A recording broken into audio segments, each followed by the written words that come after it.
첫날 우리에게 주시는 하나님의 말씀은 사도행전 28장 31절 말씀입니다. 봉독하겠습니다. 하나님의 나라를 전파하며 주 예수 그리스도에 관한 모든 것을 담대하게 거침없이 가르치더라. 아멘. 영광교회는 예수님을 따라 맛을 내고 빛을 발하는 교회로 마태복음 9장 35절에 나와 있는 예수님의 사역을 그대로 실천하는 교회입니다. 우리 교회는 예수님의 3대 사역, 1. 가르치는 사역, 2. 전파하는 사역, 3. 고치는 사역을 실천합니다. 작년 한 해는 가르치는 사역을 중심으로 사역이 진행되었습니다.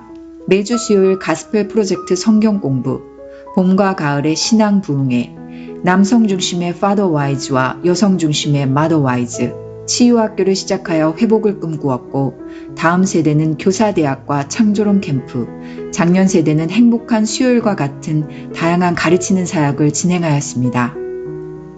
올해 2024년에는 전파하는 사역을 중심으로 사역이 진행될 것입니다.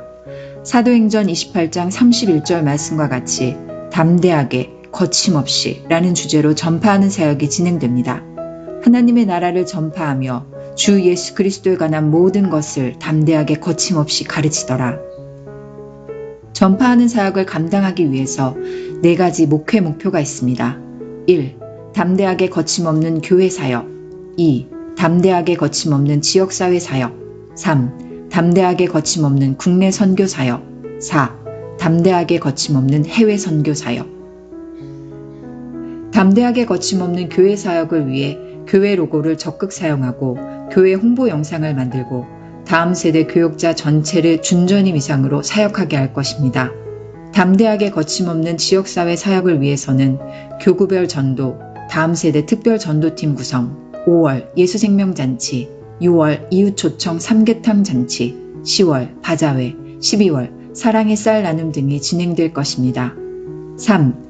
담대하게 거침없는 국내 선교 사역을 위해서는 2월에는 북한 선교를 위해서 949일을 억류당했던 토론토 큰빛교회 임현수 목사님 부흥회, 4월 문준경 전도사님 선교지 탐방 및 12사도교회 순례 등 국내 선교지 탐방을 실시할 것입니다. 4. 담대하게 거침없는 해외 선교 사역을 위해서는 10월 인도 선교를 통해서 현지 사역자와 교회를 세우며 2025년 6월에 있을 터키 성지순례를 준비합니다. 매주 2주차 오후 예배는 우리나라 초창기 선교사님들을 소개하는 시간을 가질 것입니다. 무엇보다 전교인이 전파하는 사역을 위해서 말씀과 기도를 중심으로 진행할 것입니다. 말씀은 1년 한 해 동안 주일에 사도행전 강해를 진행할 것이며 기도는 금요기도의 활성화를 위해서 매주 전세대 기도회 및 각 부서별 주간 예배로 드려지게 될 것입니다. 이 모든 전파 사역은 하나님이 허락하지 않으시면 할 수 없는 사역이기에 우리 성도님들의 적극적인 기도와 참여가 필요합니다. 2024년에는 우리 영광교회가 담대하게 거침없이 전파 사역을 감당하여 교회와 지역을 넘어서 해외까지 하나님 나라를 확장시키는 교회가 되기를 소망합니다. 우리 옆 사람에게 이렇게 인사했으면 좋겠습니다. 새해 복 많이 받으세요. 인사 한번 하겠습니다.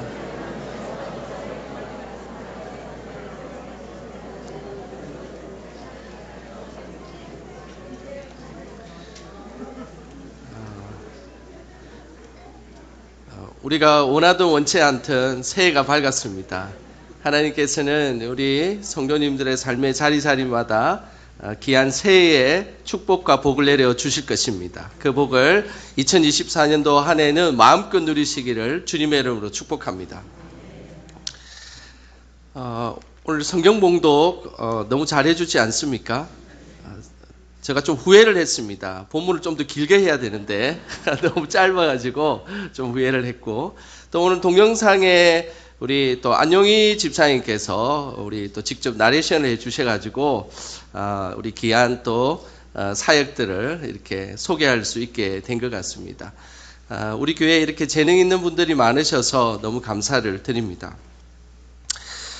저는 개인적으로 평생 하나님 앞에 기도하는 것이 있습니다. 그것은 예수님의 사역을 본받고 따라해야 된다라는 사실입니다.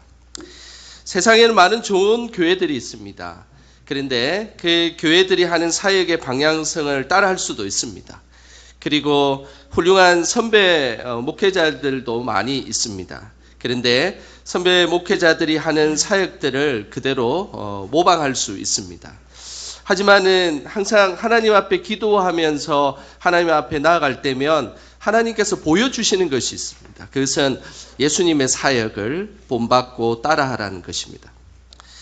성경에는 공생의 기간에 예수님께서 많은 사역들이 나오는데 그 사역을 압축해서 요약한 본문의 말씀이 마태복음 9장 35절 말씀입니다. 우리 화면을 보셔도 되고 여기 앞에 우리 현수막을 보셔도 됩니다. 우리 마태복음 9장 35절 말씀 다 같이 함께 읽어보겠습니다. 예수께서 모든 도시와 마을에 두루 다니사 그들의 회당에서 가르치시며 천국 복음을 전파하시며 모든 병과 모든 약한 것을 고치시니라. 예수님의 많은 사역 가운데 이 마태복음 9장 35절은 이 예수님의 사역을 압축해서 세 가지 사역을 우리에게 소개하고 있습니다. 그것은 가르치는 사역, 전파하는 사역, 그리고 고치는 사역입니다. 저는 우리 성도님들이 이런 성도님들이 되기를 기대하고 꿈꾸며 기도하는 것이 있습니다. 그것은 누군가가 우리 교회를 잘 모르는 누군가가 도대체 영광교회는 무슨 일을 하고 무슨 사역을 감당하냐라고 물어봤을 때 우리 성도님들이 자신 있게 우리 교회는 예수님의 사역을 따라하고 있습니다. 본받고 있습니다라고 그렇게 다 이야기할 수 있기를 주님의 이름으로 소망합니다. 그러면 도대체 당신네들은 그 예수님의 사역을 뭐 어떤 것을 하냐 그렇게 했을 때 우리는 예수님의 사역에 가르치는 사역도 하고 전파하는 사역도 하고 그리고 하나님께서 고치는 사역도 합니다. 이런 이야기를 자신 있게 이야기할 수 있는 성도가 될 수 있기를 저는 기도하고 있습니다. 그렇게 해주실 수 있으시겠습니까? 우리 그런 의미에서 우리 옆 사람 한 사람씩 우리 짝을 한번 지어보겠습니다. 그래서 한 사람이 물어보시길 바랍니다. 당신의 교회는 어떤 사역을 하고 있습니까? 라고 물어보시고 반대쪽에 있는 사람은 우리 교회는 예수님의 사역을 따라하고 있습니다. 예수님의 사역은 가르치는 사역이고 전파하는 사역이고 고치는 사역입니다. 이렇게 서로 한번 이야기하는 시간 한번 가져보겠습니다.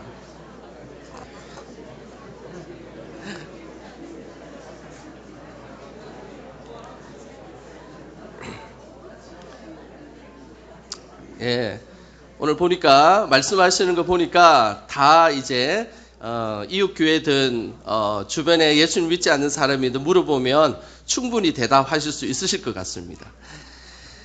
초창기 우리 한국 선교사님들이 선교 사역의 발자취는 다른 것이 아니었습니다. 예수님의 3대 사역을 그대로 하는 것이었습니다. 그래서 가르치는 사역을 위해서 학교를 짓고 그리고 전파하는 사역을 위해서 교회를 설립하고 그리고 고치는 사역을 위해서 병원을 지었던 그 선교사님들의 흔적들이 우리 한국교회에 고스란히 담겨 있습니다. 그런 귀한 예수 그리스도의 사역을 감당했기에 136년 전에 그 사역이 아름다운 결실을 맺어서 전 세계 어디에도 나타나지 않았던 짧은 기간에 왕성한 부흥을 했던 이 한국, 그것은 바로 예수님의 3대 사역을 그대로 했기 때문에 가능했던 것입니다. 저는 우리 영광교회가 예수님의 사역을 통해서 더 큰 부흥의 역사가 있기를 주님의 이름으로 축원합니다. 작년 한 해 동안 가르치는 사역을 중심으로 진행했다면 올해는 전파하는 사역을 중심으로 사역이 진행될 것입니다. 이 전파하는 사역에 대한 핵심적인 말씀이 오늘 읽었던 사도행전 28장 31절 말씀입니다. 우리 같이 한 목소리로 함께 읽어보겠습니다. 하나님의 나라를 전파하며 주 예수 그리스도에 관한 모든 것을 담대하게 거침없이 가르치더라. 사도행전은 총 28장으로 되어 있습니다. 그 중에 1장부터 12장은 베드로의 사역을 중심으로 되어 있고 13장부터 마지막 28장까지는 사도 바울의 사역들로 중심되어 있습니다.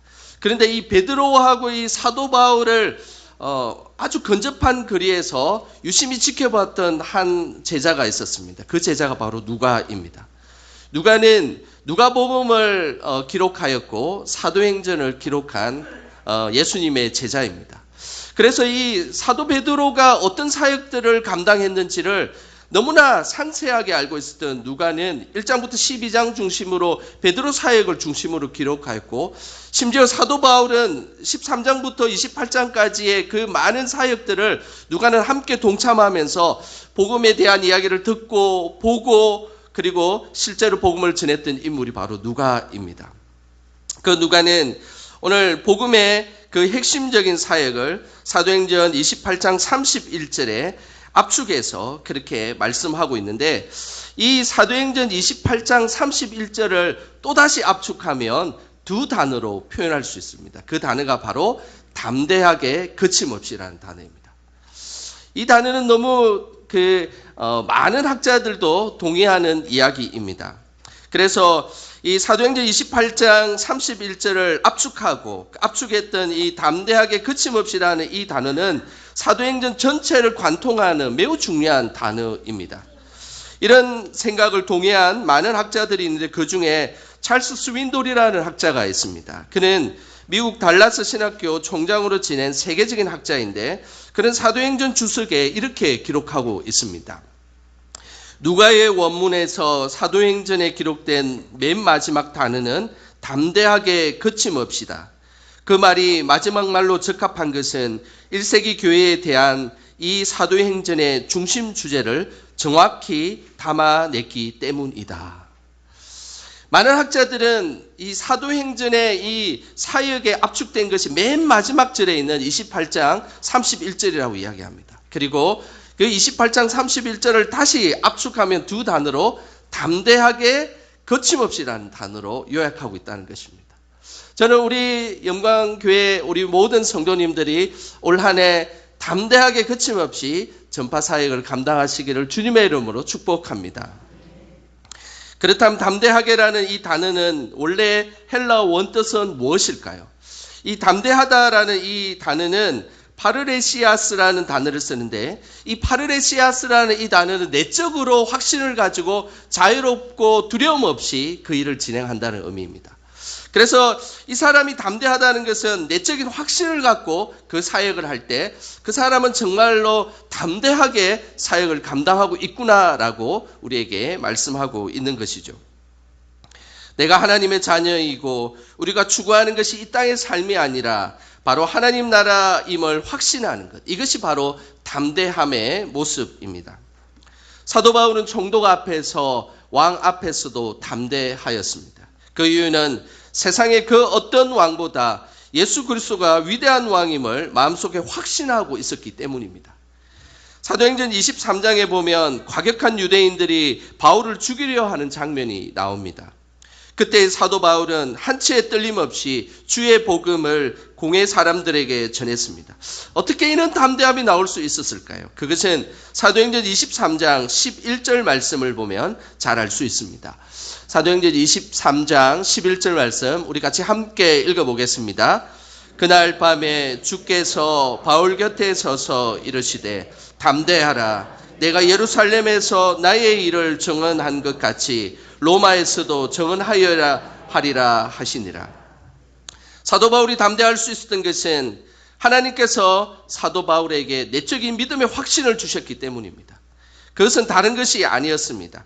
내가 예루살렘에서 지금 증언하는 그와 동일하게 로마에 가서도 동일하게 증언할 것이다. 그 말은 예루살렘에서 죽지 않고 로마에서 살아서 로마까지 갈 것이다 하는 믿음의 확신을 사도 바울에게 주셨기 때문입니다. 그렇기 때문에 예루살렘에서 사도 바울을 죽이려고 하고 사도 바울이 죽지 않으면 내가 먹지 않겠다라고 이야기했던 유대인들이 사도 바울을 죽이려 해도 사도 바울은 마음속에 하나도 두려움이 없었습니다. 그가 담대할 수 있었던 것은 하나님께 주시는 내적인 확신이 있었기 때문입니다. 나는 죽지 않고 분명히 로마에 가서 복음을 전할 것이다 하는 이 믿음의 확신이 있었기에 사도 바울은 담대하게 하나님의 복음을 전할 수 있게 된 것입니다. 우리 모두 올 한 해는 하나님 주신 믿음으로 담대하게 살아가시기를 주님의 이름으로 축복합니다. 잠언 30장 30절에 보면 세상에서 당당한 동물들이 여러 동물들이 나오는데 그 중에서 단연 사자가 제일 먼저 나옵니다. 사자는 짐승 중에 강하여서 어떤 짐승 앞에서도 물러서지 않는 그런 모습이 있다라고 말씀하고 있습니다. 하지만 사자보다 더 강한 존재가 있습니다. 시편 34편에 말씀하고 있는데 시편 34편 10절 말씀 우리 같이 함께 읽어보겠습니다. 젊은 사자는 궁핍하여 줄일지라도 여호와를 찾는 자는 모든 좋은 곳에 부족함이 없으리로다. 사자 중에 강한 사자는 당연하게 젊은 사자이지 않겠습니까? 그런데 오늘 성경은 이 젊은 사자도 굶주림에 대해서 이길 수 없다는 것입니다. 그러나 하나님을 찾는 자는 어떤 젊은 사자보다 더 강하여서 모든 부족함 없이 담대히 살아갈 수 있을 것이다라고 말씀하고 있는 것입니다. 우리는 다른 것에 담대함이 있는 것이 아닙니다. 하나님께서 나에게 내적인 믿음의 확신을 주셔서 내가 이 땅을 살아가는 우리의 삶에 흔들림 없이 살아갈 수 있다면 그것은 바로 담대함의 믿음을 가진 자의 모습일 것입니다. 믿음의 확신을 가지고 항상 하나님을 찾는 새해가 되시기를 주님의 이름으로 소망합니다. 그때에 하나님께서 우리에게 모든 좋은 것으로 부족함 없이 채워주실 것입니다.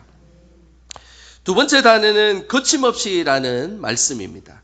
이 거침없이라는 이 단어는 헬라어 원어로는 아콜리토스라는 단어를 씁니다. 이 아콜리토스는 외적으로 방해를 받지 않고 자유롭게 행할 때 이 거침없이라는 단어를 씁니다.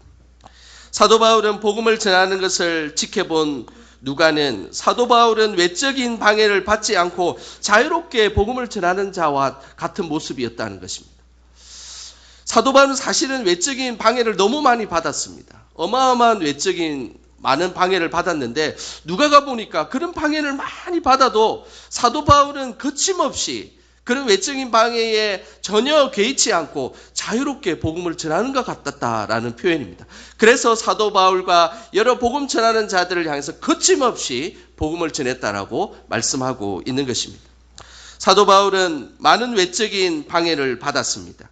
사도 바울이 얼마나 외적인 많은 방해를 받았는지는 고린도후서 11장 24절부터 27절에 어마어마하게 많은 말씀을 하고 있습니다. 제가 한번 읽어드리도록 하겠습니다. 유대인들에게 40에 하나 감한매를 5번 맞았으며 3번 태장으로 맞고 1번 돌로 맞고 3번 파선하고 일주야를 깊은 바다에서 지냈으며 여러 번 여행하면서 강의 위험과 강도의 위험과 동족의 위험과 이방인의 위험과 시내의 위험과 광야의 위험과 바다의 위험과 거짓 형제 중에 위험을 당하고 또 수고하며 애쓰고 여러 번 자지 못하고 줄이며 목마르고 여러 번 굶고 춥고 헐벗었노라. 사도 바울의 그 인생의 여정 가운데 선교하면서 당했던 이 많은 일들, 어떻게 우리가 이런 일들을 당했을 때 우리가 어떻게 살아갈 수 있었겠습니까? 사도 바울은 전도 여행을 하는 동안에 수많은 외적인 방해가 있었습니다. 죽음의 방해, 육체적인 고통의 방해, 그리고 이 극한에 처하는 도저히 살아갈 수 없는 순간까지 맞닥뜨렸던 사도 바울. 그러나 오늘 사도 바울은 이 외적인 것에 방해받지 않고 담대히 거침없이 하나님의 복음을 전했다라고 누가는 기록하고 있다는 사실입니다. 그는 오히려 오늘 이 고린도후서 11장에 자신의 고난을 충분히 나열한 후에 그는 이런 특별한 고백을 하고 있습니다. 고린도후서 11장 28절 말씀입니다. 우리 같이 함께 읽어보겠습니다. 이 외의 일은 고사하고 아직도 날마다 내 속에 눌리는 일이 있으니 곧 모든 교회를 위하여 염려하는 것이라. 사도 바울은 그 많은 고난과 어려움에 대해서 이야기를 하면서 이 외의 일은 고사하고 그런 것은 나에게 개의치 않았다는 겁니다. 외적인 환경의 어려움은 전혀 문제되지 않았다는 것입니다. 오히려 사도 바울을 힘들게 했던 것은 모든 교회가 복음의 순수성을 잃지는 않을까, 그리고 믿음이 약해져서 성도들의 믿음이 흔들리지는 않을까, 오히려 그것이 더 걱정이 되었다는 겁니다.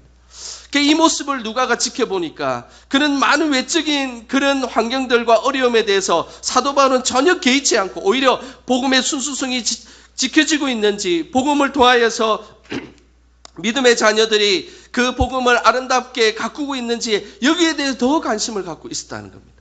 그래서 이는 외적인 것에 대해서 전혀 개의치 않고 거침없이 하나님의 복음을 전했다라는 것입니다. 올 한 해 어떤 환경이 우리에게 힘들게 할지라도 거침없이 주의 복음을 전하는 우리 모두가 되시기를 주님의 이름으로 축복합니다. 시편 119편 46절에 보면 시편 기자는 거침없이 목숨을 다해 하나님 앞에 다짐하는 귀한 말씀이 있습니다. 시편 119편 46절 세번역 버전으로 한번 읽어보겠습니다. 우리 같이 화면을 보시면서 읽겠습니다. 왕들 앞에서 거침없이 주님의 증거들을 말하고 부끄러워하지 않겠습니다. 시편 기자는 세상의 왕들 앞에서 거침없이 주님을 증거할 것이다라고 말씀하셨습니다. 그리고 내가 절대 그곳에서 부끄러워하지 않겠다라고 말씀하고 있습니다. 왕이라는 존재는 누군가에게 이야기를 듣는 존재가 아니라 항상 말하는 존재입니다. 그런데 그 앞에서도 거침없이 하나님의 복음을 내가 증거하겠다라고 말씀하고 있습니다. 그리고 세상 사람들이 나를 어떻게 평가하고 나를 어떻게 바라보는가 그건 중요하지 않고 그런 것에 대해서 나는 부끄러워하지 않겠다라고 오늘 시편 기자는 고백하고 있다는 사실입니다. 우리는 어떤 환경이 찾아올지라도 부끄러워하거나 그리고 믿음에 대해서 우리는 지조를 지켜야 하는 것입니다. 사람들에게 보이기 위한 그런 믿음이 아니라 그것을 넘어서는 믿음이 되어야 하는 것입니다. 내가 하나님 앞에 크리스찬이라는 것, 내가 하나님을 믿는 자녀라는 것을 사람들에게 숨기고 필요할 때는 적당하게 세상과 타협하는 우리의 모습이 아니라 우리는 항상 매 순간마다 하나님 앞에서 내가 하나님의 자녀임을 믿음으로 고백하고 부끄러워하지 않고 어떤 누구 앞에 서 있든지 내가 담대하게 주의 복음을 전할 수 있다면 그것은 하나님께서 원하시는 믿음의 모습임을 우리에게 말씀하고 있는 것입니다. 우리의 믿음을 주저하게 만드는 것은 무엇입니까? 복음을 전하는데 걸림돌이 되는 것은 무엇입니까? 올 한 해 담대하게 거침없이 복음을 전하시기를 주님의 이름으로 축복합니다. 우리에게 다양한 환경이 주어지고 그리고 우리 성도님들이 살아가는 많은 삶의 환경들은 다를 수 있을 것입니다. 그러나 올 새해에는 이런 복음의 역사를 통하여서 직접 그 하나님의 역사들을 경험하고 바라보는 그런 올 한 해가 되시길 주님의 이름으로 축원합니다. 기도하겠습니다. 세상 끝날까지 우리와 함께 하시는 하나님, 136년 전 한국 땅에 복음을 전해 주셔서 우리가 이 땅에 믿음의 자녀로 살아가게 하심을 감사드립니다. 올 한 해는 담대하게 거침없이 주의 복음을 전하는 우리 모두가 되게 하여 주시옵소서. 성령의 능력으로 하나 되게 하시고 복음의 열매가 가정과 교회에 가득하게 하옵소서. 새해는 전파하는 사역들이 우리 교회에 풍성히 일어날 수 있도록 성령께서 함께하여 주시옵소서. 예수님의 이름으로 기도드립니다. 아멘.